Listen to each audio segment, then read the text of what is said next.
एक आरोप होत आहे. आरोप नाही, सत्य आहे ते. मुळात राहुल नार्वेकर हे विसरले की ते विधानसभेचे अध्यक्ष आहेत आणि विधानसभेचे अध्यक्ष असे संकेत आहेत, नियम, संविधान, ते कायद्याचे अभ्यासक आहेत की त्याने शक्यतो अशा राजकीय कार्यक्रमात सहभागी व्हायचं नसते, ते निष्पक्ष असतात. पण मी पाहिलं की ते आपल्या गळ्यामध्ये कमळाबाईचं उपकरण टाकून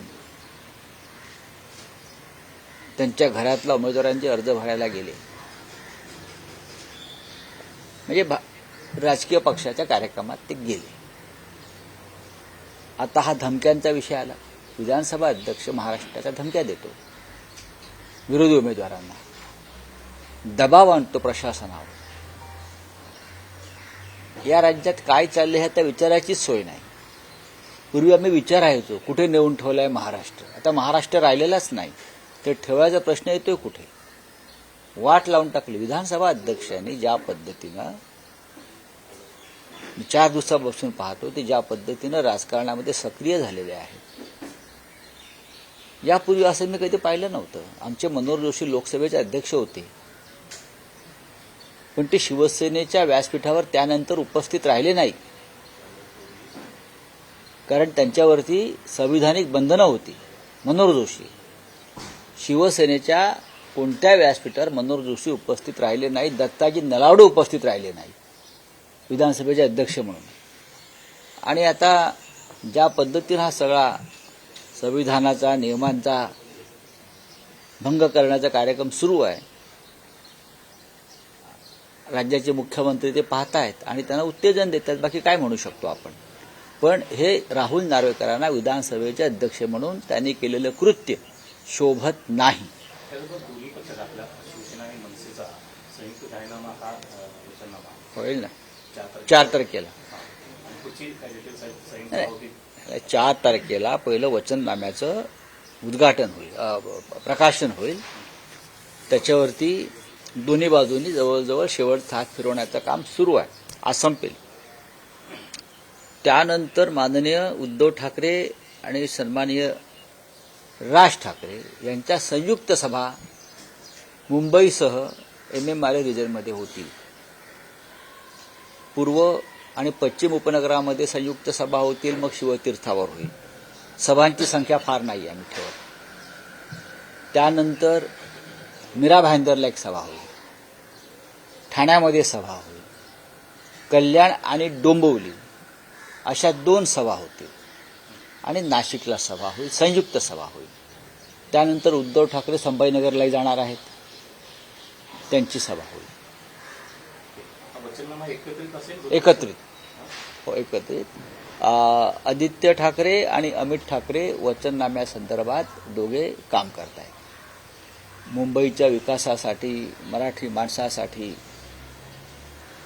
ज्या काही योजना आम्हाला आणायच्या आहेत आणि अंमलात आणायच्या आहेत, त्याच्यावर स्वतः अमित ठाकरे आणि आदित्य ठाकरे हे काम करत आहेत. मराठी मतदारांचा विचार करूनच हा जाहीरनामा, वचननामा असणार आहे. कारण काल ज्या प्रकारे आपण बघितलं, कृपाशंकर सिंग असं म्हणाले. बघा, भाजपचं ठरलंय की मुंबईत किंवा अन्यत्र मराठी महापौर होऊ द्यायचा नाही.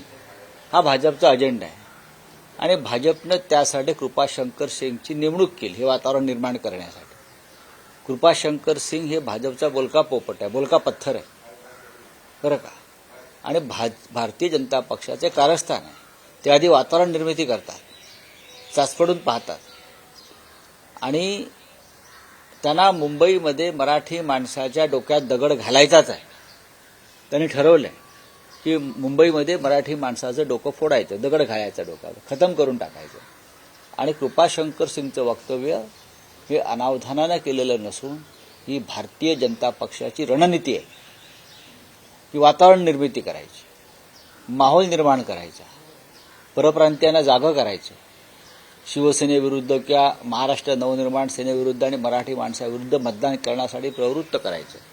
कृपाशंकर यांनी माहोल निर्माण केल्यावर मग योगी आदित्यनाथ वगैरे वगैरे वगैरे, केशवप्रसाद मौर्य, सम्राट चौधरी, असे लोक इथे येणार. उमेदवारांमध्ये पण संख्या बाकीच्या पक्षांपेक्षा परप्रांतीयांची भाजपमध्ये जास्त. नाही, भारतीय जनता पक्ष हा महाराष्ट्राच्या स्वाभिमानासंदर्भात काम करणारा पक्षच नाही. ज्या पक्षाचा संयुक्त महाराष्ट्र लढ्यामध्ये कधी सहभाग नव्हता, सीमा प्रश्न बेळगाव कारवारचा, त्या संघर्षात कधी त्यांचा सहभाग नव्हता, तर हा पक्ष महाराष्ट्राच्या बाजूने किंवा मराठी माणसाच्या बाजूने उभा राहील याची कल्पनाच कोणी करू नये ना. हा एकमेव पक्ष आहे भाजपा या महाराष्ट्रात आज सत्तेवर आहे, ज्यांचा महाराष्ट्राच्या आणि मराठी माणसाच्या कोणत्याही लढ्यामध्ये सहभाग नव्हताच. शिवसेना आहे, काँग्रेसचे नेते होते काही, त्यांनी राजीनामे, चिंतामणराव देशमुखांनी राजीनामा दिलाय महाराष्ट्रासाठी.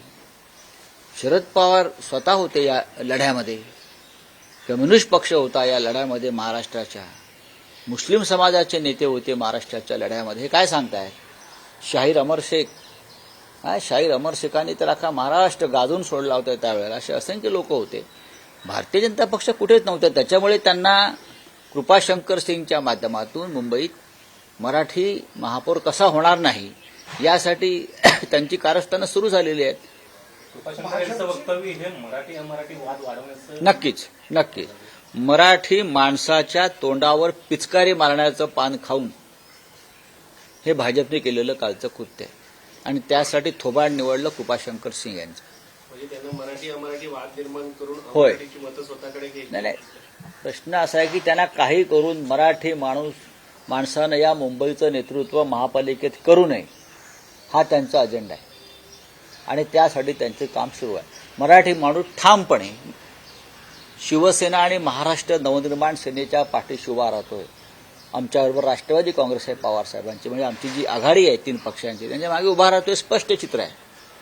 अशा वेळेला मग काँग्रेस एका बाजूला उभी आहे, मग अमराठी परप्रांतीयांची मतं आम्हाला मिळावीत यासाठी मुंबईचा महापौर आम्ही अमराठी करू असा त्यांनी एक अजेंडा समोर आणला. भाजपने उत्तर भारतीय उमेदवार तर उभे केलेत, मात्र अनेक महापालिकांमध्ये मुस्लिम भागामध्ये त्यांनी उमेदवारच दिले नाही असं स्पष्ट झालं. नाही, त्यांच्या मुस्लिम उमेदवारांनी अनेक ठिकाणी माघार सुद्धा घेतलेली, हे आपण पाहिलं असेल. त्यांनी मुस्लिम उमेदवार नक्कीच दिले आहेत. पुण्यात दिलेले आहेत, संभाजीनगरला दिलेले आहेत, नाशिकला दिलेले आहेत. आता राणेपुत्रांना सांगा काय करणार तुम्ही, सांगा तुम्ही त्यांना विचारा की एवढा तुम्ही द्वेष करता मुस्लिम समाजाचा, पण शेवटी तुम्हाला मुस्लिम मतांसाठी मुस्लिम उमेदवार त्या भागात द्यावे लागले. त्यासोबत भाजपमधली बंडखोरी शमवण्यासाठी मुख्यमंत्री स्वतः मैदानात उतरले, प्रत्येकाला फोन करतायत. बंडखोरी झाली हे महत्वाचं आहे. ते मैदानात उतरले वगैरे पुढली गोष्ट. नाशिकला भाजपाच्याच लोकांनी भाजपच्या लोकांना मारहाण केली आहे. संभाजीनगरमध्ये मंत्र्यांच्या गाड्या, खासदारांच्या गाड्या अडवून त्यांच्यावरती हल्ले केलेले आहेत. मुंबईमध्ये बंडखोरी झाली आहे, ठाण्यामध्ये बंडखोऱ्या सुरू आहेत. भारतीय जनता पक्ष हा फक्त पैशाच्या ताकदीवर एक दिसणारा पक्ष आहे. विचार, नीतिमत्ता वगैरे काही नाही. पैसा हा त्यांचा विचार आहे. पैसा फेको तमाशा देखो. आणि ही जी लढाई आहे, मी परवाही म्हणालो की शिंदे गट, भारतीय जनता पक्ष, एबी फॉर्म बरोबर 5 ते 10 कोटी मिळत आहेत. शिंद्यांना 10 कोटी शिंद्यांच्या पक्षात एबी फॉर्म बरोबर, आणि भाजप सध्या 5 कोटी एबी फॉर्म बरोबर देते. अजित पवारचा आकडा मला माहीत नाही, त्यांनी कोणता आकडा लावलाय तो. ह्या पैशासाठी सुद्धा हा बंडखोराने लढाया सुरू आहेत त्या पक्षामध्ये. हा पैशाचा खेळ आहे. आपल्या पक्षात देखील बंडखोरी झाली. नाही, आमच्या पक्षात बंडखोरी झाली म्हणण्यापेक्षा आमच्या पक्षामधल्या काही लोकांनी अपक्ष अर्ज भरलेले, पण त्यांनी तमाशे वगैरे केलेले नाहीये. त्यातले बरेचसे मागे घेतले जातील. चला हो गया, बोले. सर, पूर्वी जेव्हा लढाई असायची त्यावेळेस गुजराती विरुद्ध मराठी असा वाद असायचा. आता थेट अमराठी आणून नाही, गुजराती समाजाविरुद्ध मराठी माणसाची लढाई तशी कधीच नव्हती. मोदी शहा यांचं राज्य आल्यापासून त्यांनी याला हा रंग दिला. नाहीतर मुंबईमध्ये गुजरातचा शासकच मराठी होता. हो, बडोदाचे महाराज गायकवाड संपूर्ण गुजरातचे शासक होते. मग तसं म्हटलं तर गुजरात महाराष्ट्राचाच भाग झाला ना. ज्या गुजरातवर मराठ्यांचं साम्राज्य आणि राज्य होतं गायकवाडांचं, त्या गुजरातच्या आमचं भांडण असण्याचा प्रश्नच येत नाही.